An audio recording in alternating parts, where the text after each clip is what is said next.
What's up, guys? Welcome back to another Canine Performance podcast episode where it is our mission to help you live a better life with your dog, guaranteed. I'm your host, Natalie Dobkins, and today's topic is going to be on how your dog's breed is not an excuse. So if you have been following along on Instagram, I had posted this post the other day on Thursday the 20th. So if you want to go back and reference it, I sometimes find a lot of value in looking at the comments. So if you want to dive into the comment section, kind of see the discussion there, you can go ahead and check that post out. But to kind of take more of a dive into this topic of conversation.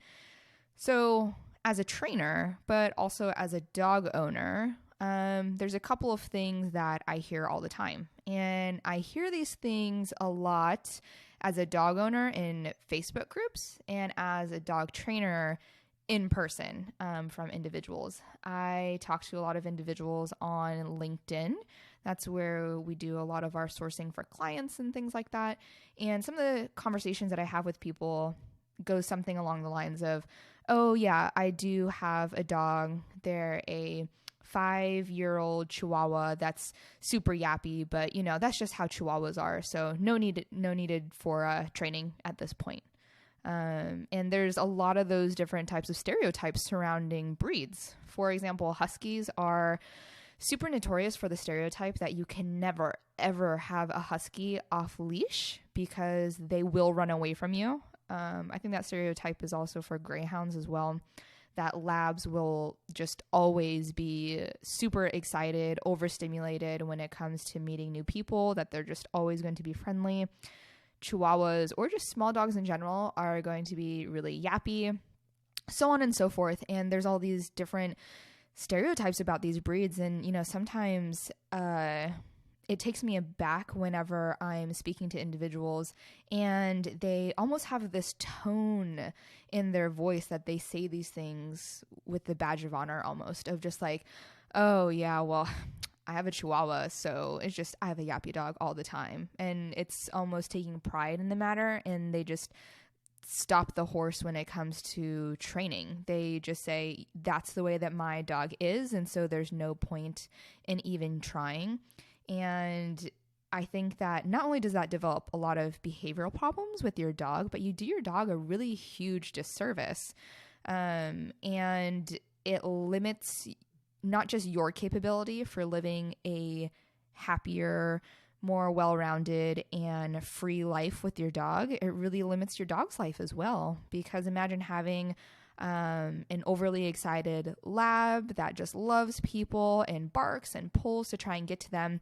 And you just think this is just how labs are and there's no way to fix this. This is just the breed standard. And so you just stop there. But then that really impedes your quality of life because you can't take your dog with you anywhere because you're like, I don't want to take my dog out. It's so embarrassing that he can't control himself. But then it also makes your dog's world really, really, really tiny because he's never going to be able to leave the house. And so these stereotypes that surround breeds, and for people that use it as an excuse, I'm here to tell you that it is not an excuse. You can have Huskies who are off-leash. You can train Bulldogs and Frenchies and Pugs, even though most of the time they do prefer to lounge about and have a good snuggle.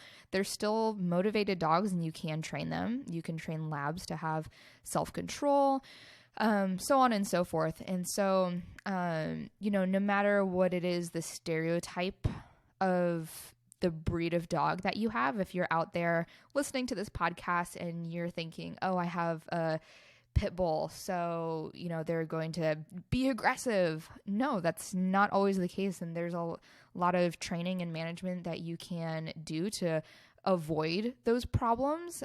Stereotypes are there for a reason because some breeds do have a genetic predisposition to some behavioral tendencies, but with training and proper application of tools and education and knowledge and information, you can have the dog that you want. There is no breed of dog that is beyond training at all.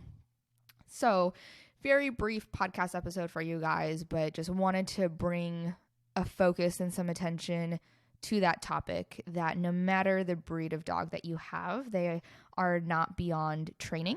And so if you have a dog and you have given up on some certain behaviors to try and train your dog and you've chalked it up to, oh, it's just the breed that they are, I would urge you to reconsider and dive into some resources, get some hands-on help if you need it, to overcome some of those training difficulties. But that's all that I have for this podcast episode. Thank you so much for listening and tuning in. You can find us on Instagram, and you can check out this post, dive into some of the comments like I had already mentioned.